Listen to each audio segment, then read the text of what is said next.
Hello everyone and welcome to another episode of Xaereth Prevails, a Grand Arena story. We are currently in Grand Arena Championship number 3, episode 5, which means we're in the second round of the championship. We're in the semifinals. So far, so good. We've won all of our matches, and it's a really great one today. Honestly, guys, really intense, one of my closest matches yet. And my opponent did know beforehand that I did videos, so I don't know how much he knew about my defenses, if he found out about them after he deployed his own defenses, or if he pre-gamed. I'm not really sure. He wasn't really forthcoming about that.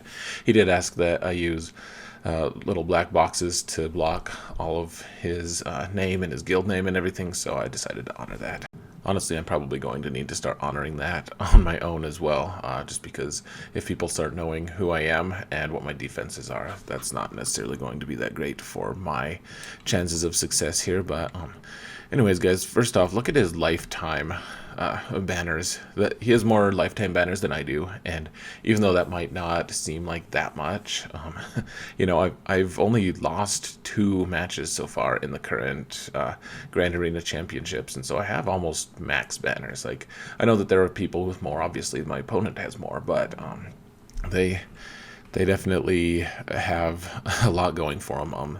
The numbers look like they're probably undefeated. And that would mean that they're something like 28-0 at this point. 27-0 I think is the conservative number. They do have a considerably lower GP than I did, but as you'll see, that didn't really matter. They had a really condensed roster, and everything that they did was super efficient. They had better mods than I did by far. I had a little bit more Zetas, really pretty much the same. Slight Gear 13 advantage, but like I said, like pretty condensed roster that my opponent had.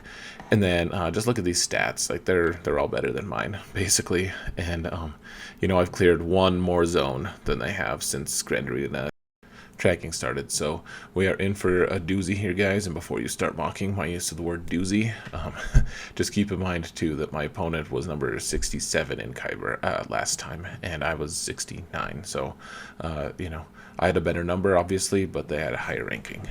And their defenses were pretty strong. Right from the very start, they had a really strong, fast Darth Revan team. In there, they had Carth with L3. That was kind of the weaker team, but it was a little tricky too. I'll talk about that. Geonosians with Visas Marr is actually also a really interesting match. And then they also have a General Grievous team with high relics, or with decent relics, at least a lot of relics, and a Nute team with Watt and Separatists and Wampa and all the things. So a pretty strong defense, and it keeps going, as you'll see in a little.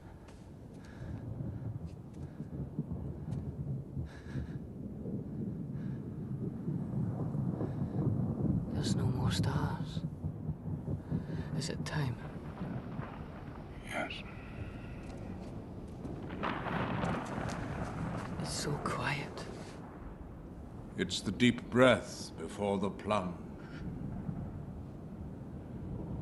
So let me just say that right now I knew that my opponent was probably going to full clear me. They had a really strong background in being able to full clear their opponents, and they were one of the top Kyber contenders in the last season, and so I knew that I was going to need to get a full clear, and I was pretty sure that I was going to need to do it fairly efficiently. And so I saw these Geonosians, and I decided that my opponent was probably being a little sneaky and trying to force me to use Traya up on them. And Visas is really interesting on this squad because she can give them a lot of different interesting things. Like she gives them armor shred or armor piercing, whatever. She can revive one of them. She can heal them. She can just make herself a nuisance. Like there's a lot of really interesting things that she does. She counters all this stuff. So I decided to take my Commander Luke instead of Traya. I was pretty sure Traya would work, but I just didn't want to mess around with if my opponent wanted me to do that. So you can see my opponent brought Sunfac here instead of Poggle, which is actually a lot easier because Poggle has the one good thing, he can dispel things. And so all you have to do, you stun Brood Alpha right at the very start, and once you do that, then you can do buff block on the Brute, and once he's buff immune, then he's not going to be taunt anymore, and you can just kind of do your thing, and you can like focus fire the weaker guys out of the herd. So you can see then I just kind of popped off the Geonosian soldier, and that was nice. And then I was able to stun Visas and eventually just take her out, and then just attack my various targets of opportunity. So 57 banners here, it's really not that hard. I love using Commander Luke. I know a lot of people kind of at me, don't think anyone's actually taken me up on it before. People are like, oh, what beats Geos? And I'm like, oh, you could use Commander Luke with 3PO, and everyone's like, not gonna do that. So it's not that hard though. Look at my results here. Not super hard. It does get harder as the relics get higher, of course, but that's to be expected. Alright, so there was this Carth team, and I knew that I could maybe take Phoenix here if I wanted to, but at the end of the day I decided not to, because the Canderous has his Zeta, and his Zeta really causes a lot of problems for Phoenix, for a lot of teams in fact, because his Zeta makes him do extra damage to someone who has the taunt buff up. And even though First Order has the taunt buff, they have a lot more control available to them. They can actually, control the battlefield a lot more, and so you can do other things to be able to mitigate his damage dealing. The biggest issue here, of course, was the fact that L3 was present, and so we had two taunting, really strong tanks, and I had to be able to get rid of those, and they have all their different passive taunts and everything, and so it's really hard to get enough damage on any of these guys and be able to avoid all the different taunts. And so you can see here that I was able to get a little bit of health and protection off of Canderous, and then Zalbar immediately passively taunted. And then, we're just trying to dispel that before L3 and any of the other, before Zalbar gets another taunt up. And, of course, he got another taunt up. And one thing to keep in mind here, guys, is as you are going through this fight, if you hit L3 at all, like if you use an AoE, then L3 is going to dispel something on one of her characters, on one of her teammates. So she'll dispel one of the debuffs, and that's not necessarily what we want. We want to keep Zalbar stunned if we can, or she'll dispel it on herself if we do any of the AoEs. And so, that's why I'm not doing an AoE too often here. I'm kind of picking and choosing, and I'm just trying to slowly chip away at these different characters. The goal here is, if you just try to focus Zalbar down, that can really be a losing strategy because you take a lot of damage doing.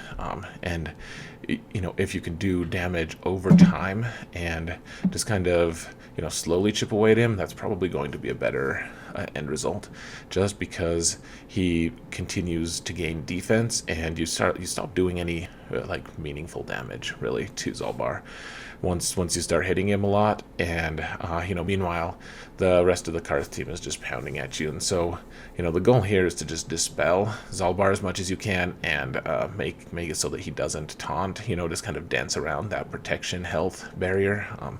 If you feel like you're just going to do a small amount of damage and just barely knock someone's protection down, don't choose that character to attack, hit someone else that has more protection.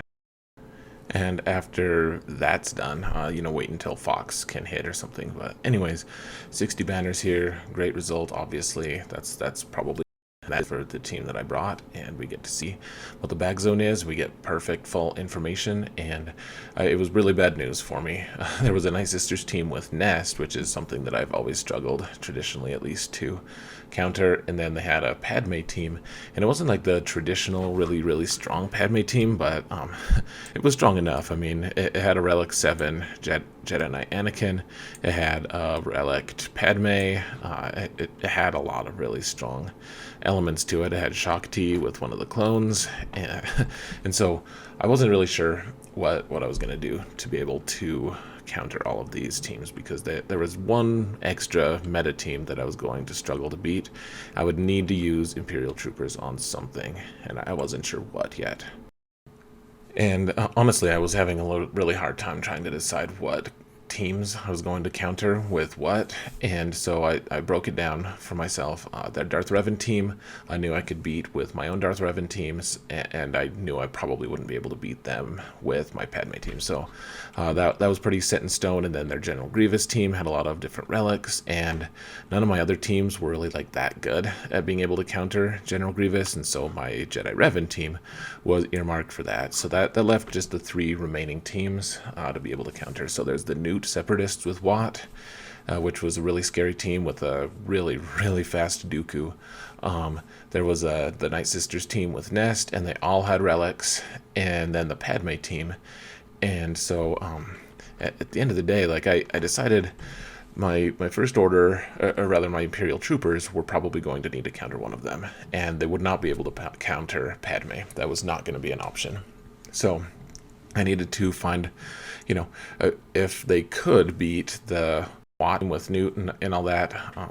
It was going to take some pretty convoluted methodology, and so I decided I needed to just try against Nightsisters with Nest. I planned it out, I thought it out, and really I think that that attack actually has a reasonable chance of success if you do it right. So that was probably going to be my last attack, though, just because if I couldn't clear any of these other guys off, then I would probably need to just leave that team by the wayside.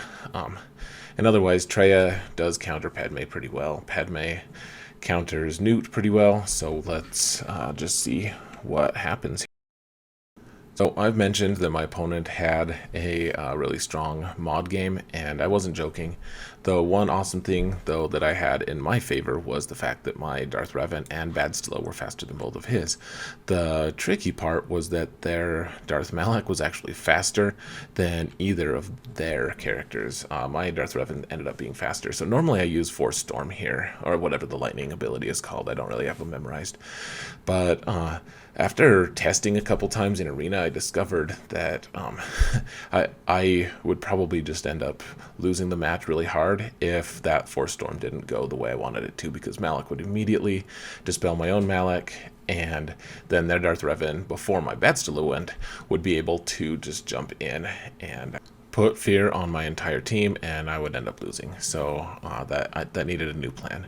And one thing I do want to point out as well is that my opponent had already put Relic 7 on both HK and Sith Marauder, and they were both modded excellently. They were going to cause a ton of damage if I didn't find some way to control them quickly. And so the following strategy is kind of the steps that I took. I'll walk you through.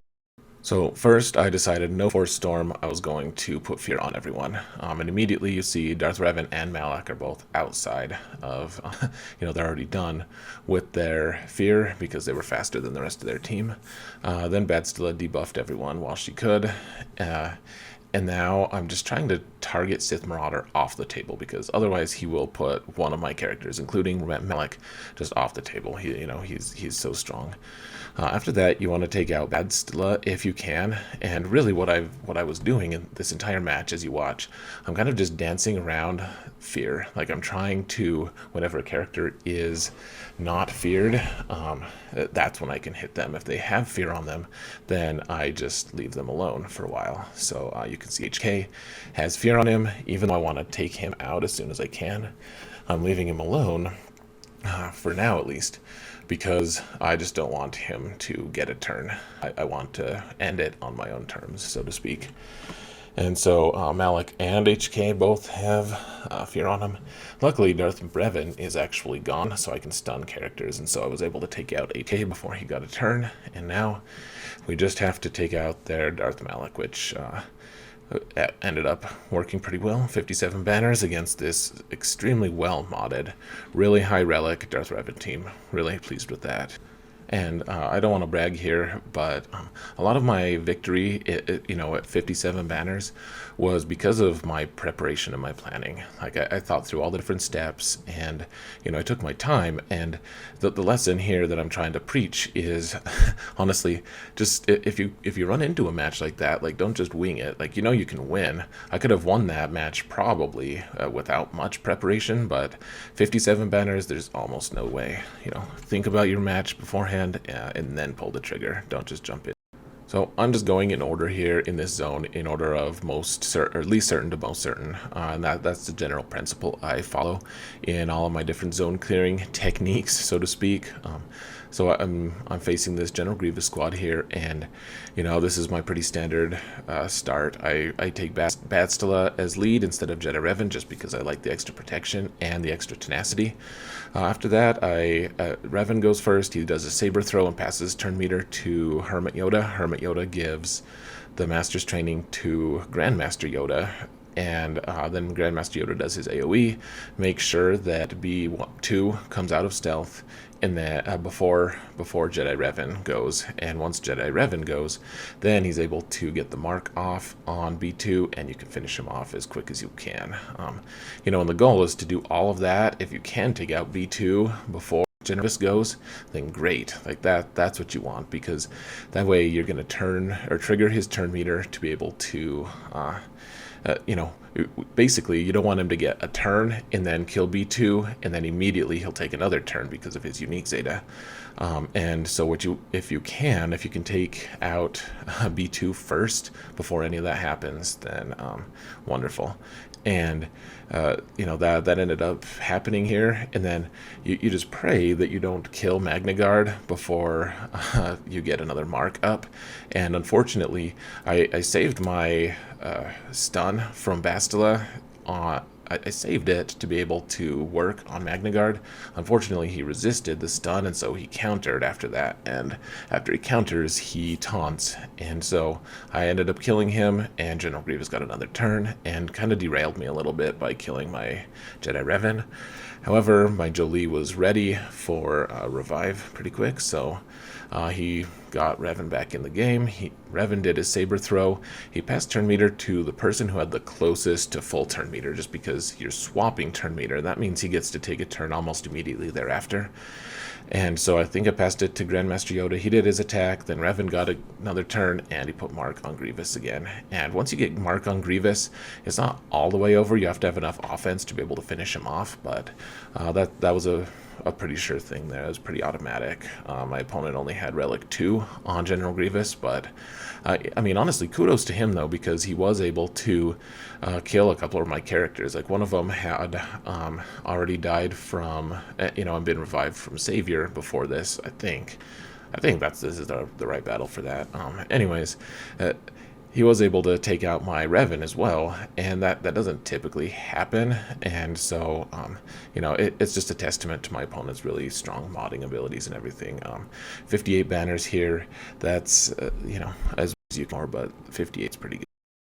So far things had been going according to, I was down to a kind of uncertain area now, and all the other squads were pretty obvious and automatic. Now I had to about this Nute team and the other zone, and so far so good. Happy with my results. I decided to take Padme, continue with my plan. I didn't make any last minute changes, and here I'm just kind of contemplating, like, do I really need Barriss here? Can I get an undersized win and maybe get an extra banner or help mitigate my banner loss, because I don't have any banner regrowth here, or rather protection regrowth. And so I'm jumping into this battle, and there's a few really strong things that are happening here. Watt goes first. He takes his bonus turn because he has his Zeta, and he passes the buff over to Jango. And then he's able to go again because he's so fast. Passes another buff to Wampa. And maybe actually that interaction was vice versa. Maybe Wampa went first. I'm not sure. But then Dooku went. He stealthed his whole team, which except for Wampa, which means that if I hit Wampa, he's going to counter. Fortunately, I was able to build enough stacks of courage up that Ahsoka just one-shot the Wampa before he could even go, which is great. And then after that, everyone is stealthed, and I can just kind of choose my target. I can't really hit Jango right away. Now I can. At this point I could. But he does start the battle immune, and so, you can't target him. Everyone's fair game but him. And that was one of the main detriments for me taking troopers, honestly, because he would be the easiest guy to be able to take out. Here I was just looking at which buff Watt gave. I don't really use Watt on offense ever yet. That is going to change, actually. That's in the plans, but right now I don't use it, so I don't know what all of the different symbols mean yet.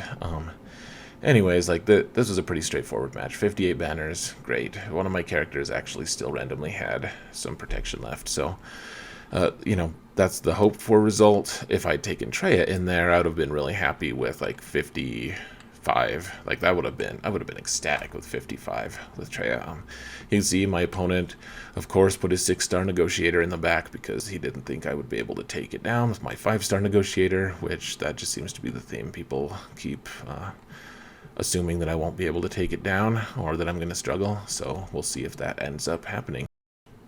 So on paper, this is actually a pretty absurd match. You can see I'm gear 12 on all of my characters except for one, Relic 1, Scion.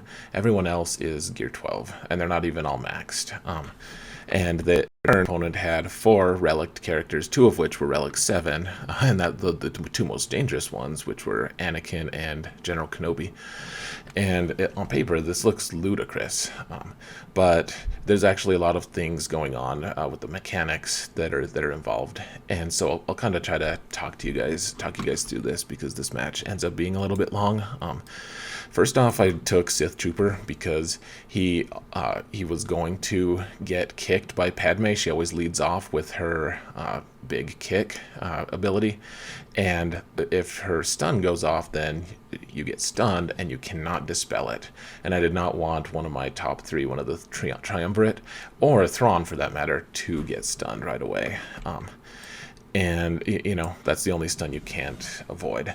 And so you see here that I put Isolate immediately on Padme. I used Turn Meter Swap from Thrawn to be able to, have Traya put Isolate on Padme. And then I put Fracture on Jedi Anakin just because I wanted him to take as few turns as possible. He's the guy who's going to absolutely destroy me.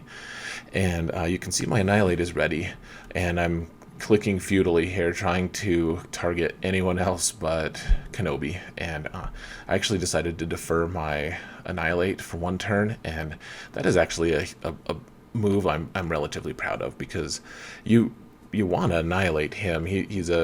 He's really hard to take out. He's Relic 7. He does a lot of great things for his team. However, your real goal here is to take out Jedi Anakin. Like, you have to mitigate his damage. You have to do it, because eventually he's going to get some stacks of courage. He's going to do his AoE, and your whole team is going to fall over. And so, I was able to get Fracture on General Kenobi so that he wasn't able to taunt anymore. And then I was finally able to get Annihilate off on Jedi Knight Anakin. So the damage that I've done is great, but we can't just sit back and rest on our laurels. There's still a lot that can go on. All these different stacks of protection that these guys can get are a very real threat. That's one of the great things about Padme. Like, you see these different videos of people taking Cup with her, or Clone Wars Chewie, or whoever has a Galactic Republic tag, and doing a huge amount of damage. And a lot of that is just because, all of it really is just because of courage. You get those stacks of courage, you do % health damage, and you profit. It's a really strong mechanic, really good. And it ignores a lot of the different damage reduction things that go on. And a lot of that is why I put Isolate on Padme, because she gives so many stacks to her guys. She facilitates that mechanic to a really great level. And putting Isolate on her means that she can't actually facilitate it that well. And now the slog continues, just because General Kenobi is Relic 7, and Shaak Ti is tough to kill because she's Relict, and Padme is tough to kill because she's Relict, and this whole team is pretty deficient on the outright damage dealing. It can do some damage, but Annihilate is their primary means of destroying teams that are really resilient. And I don't mind that, except you can look at the clock here.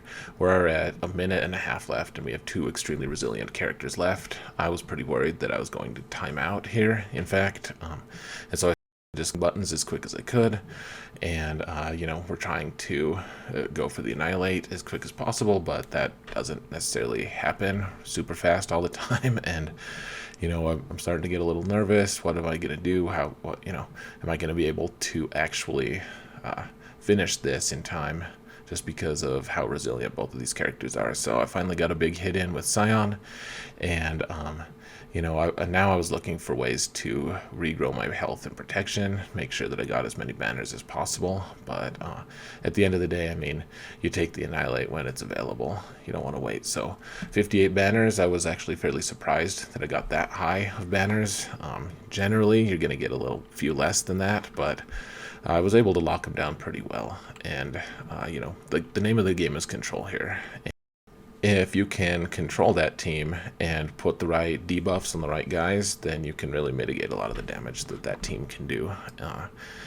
Anyways, this final match was actually the most nerve-wracking of all for me, because it's Imperial troopers against Nightsisters, and there are a few different factors here that I want to outline before we really start this match off. And so first, you'll note that Asajj is faster than my Stark, and that's a huge problem, because if she goes, and she always does her basic first, she has a 50% chance to get stun on someone, and then I have a chance to resist that. But if I don't resist it, if she chooses the wrong character, then I am just completely hosed here. This Nightsisters team is extremely fast, it's extremely well modded, really well done by my opponent, and if Stark gets stunned, I will just lose right off the bat.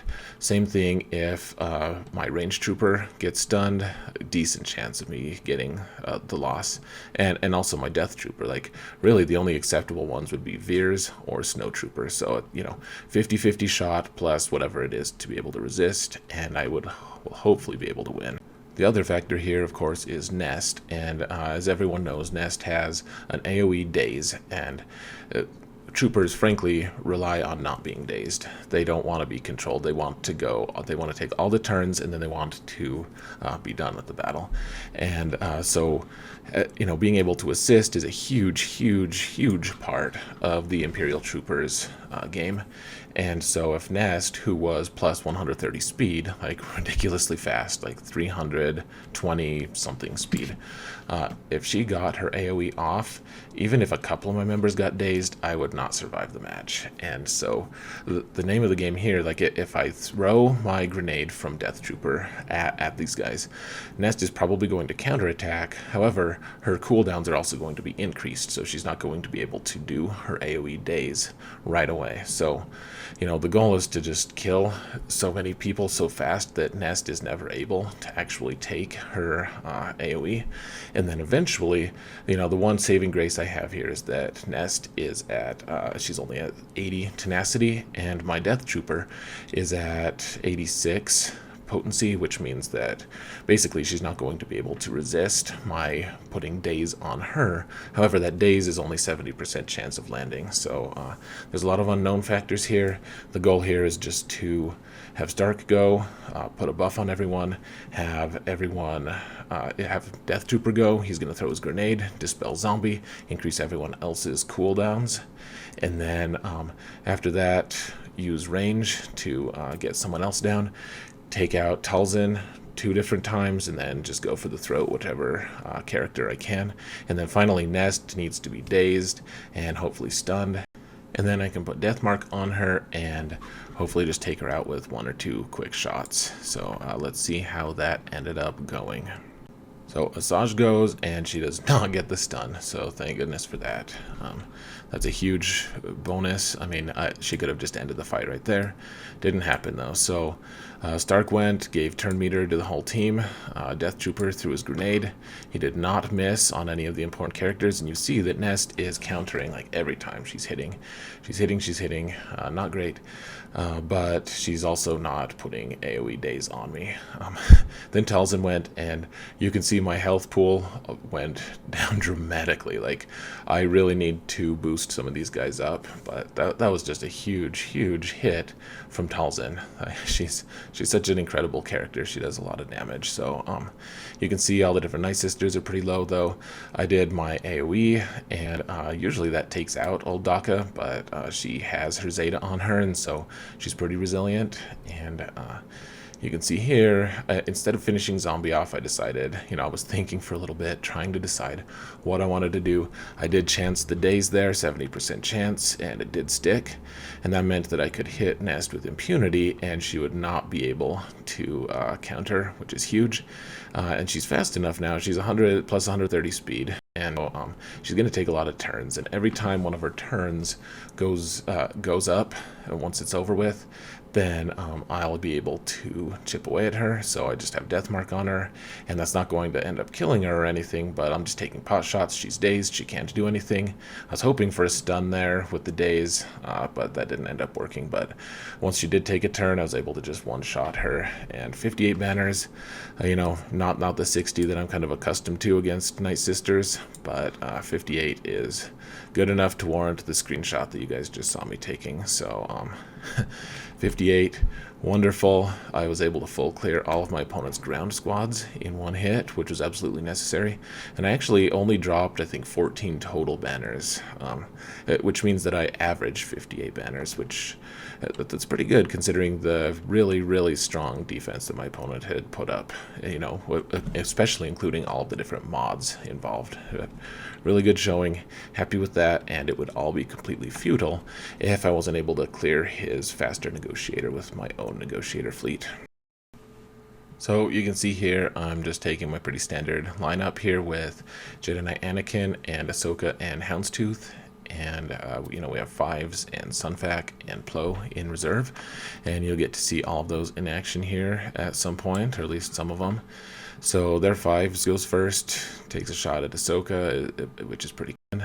For some reason I was targeting Ahsoka for a little bit, and then I realized I was being a moron. And, this is a bit out than I'm used to, because usually people put Houndstooth in instead of Ahsoka, and Ahsoka comes in as reserves. So I think maybe my instinct was just to take Ahsoka out. Then I did 2 big hits against their Jedi Knight Anakin, which then tricks the AI into, instead of using their AoE days from General Kenobi's ship, he puts on the protection buff, which, prevents me from being able to take out Ahsoka or, any of these characters very easily, but it also lets me get the first AoE days off. And daze is just such a powerful ability, being able to get that debuff on all of them. Now everyone has target lock, and my Fives comes in, he's able to do a big AoE hit on all of them. And he would have taken Jedi Knight Anakin out if he hadn't had that buff, but that's okay, everything's going according to plan. Clone Sergeant is here now, and he's taunting, which I really want to take out that Ahsoka and be working on him, or on her rather, but had to keep focusing on Clone Sergeant, and then I realized I should probably just take out Clone Sergeant first, honestly, because Ahsoka had that buff, which means that if I took her out, she would just stay alive and then go into stealth, so may as well just take out the sure thing. And I was lucky that I was able to get the buff up on my own characters, because all of my ships would have just completely died at that point.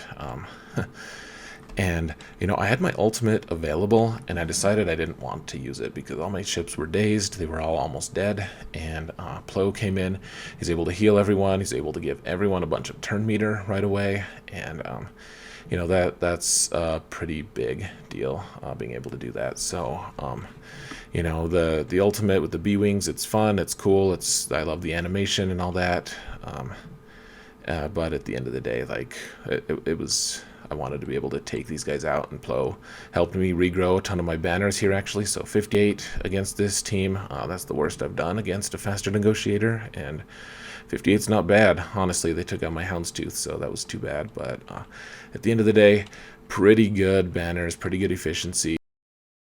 But I knew ultimately that I was vulnerable. My opponent had cleared almost every single time. He was probably undefeated in Grand Arena Championships. He had a really, really compact, really well-oiled machine of a roster, and all the relics in the right places, all the gear.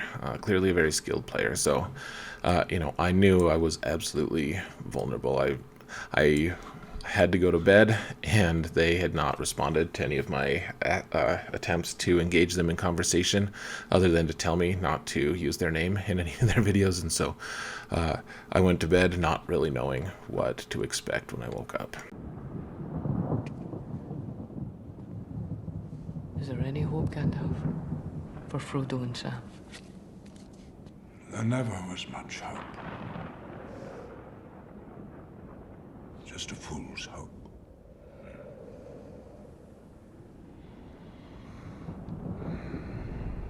Our enemy is ready.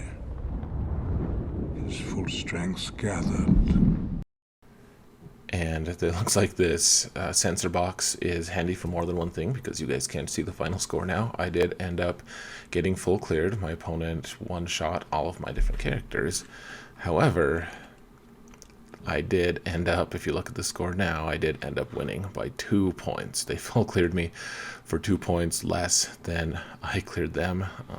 No idea where they misstepped. They've declined to respond to any of my questions, other than they did answer just like 2 different random character counters that they used. So let's see, that they did one-shot my Nightsisters and my General Grievous. No idea how they did on efficiency there. They did have General Skywalker and the clones up and running.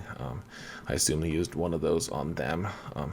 He said that he used Commander Luke on the Shock T clone team, and so therefore the Nute Watt team was harder.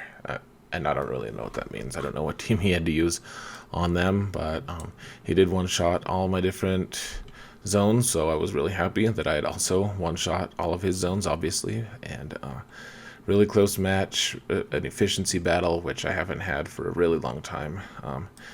You know, normally it's come down to failures, and this time neither of us failed, and both of us got a really strong showing on offense.